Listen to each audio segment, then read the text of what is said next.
વાવ yummy સેવ ખમણી. ઓમ સાંઈરામ દોસ્તો, રાંધણીમાં આપ સૌનું હાર્દિક સ્વાગત છે. આજે બનાવી રહ્યા છે સેવ ખમણી, પણ થોડા અલગ અંદાજમાં.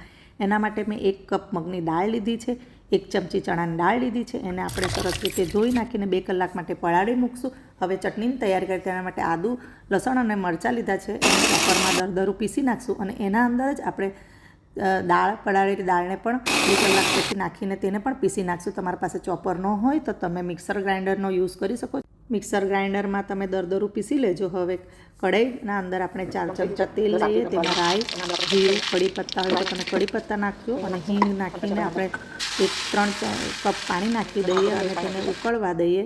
એના અંદર થોડી સાકર, સ્વાદ અનુસાર મીઠું અને હળદર નાખી દઈશું અને તેને ઉકળવા દઈશું. આ મગની દાળથી બનાવેલી છે એટલે સેવ ખમણી પ્રોટીનથી ભરપૂર હોય છે અને સ્વાદમાં એકદમ મજેદાર, હળવી અને પૌષ્ટિક હોય છે. તેના અંદર આપણે અડધું લીંબુનો રસ નીચવ્યો છે અને પછી જે મિક્સર નાખ્યું હતું તે આપણે નાખીને એને સરસ ઘટ્ટ થાય ત્યાં સુધી થવા દઈએ.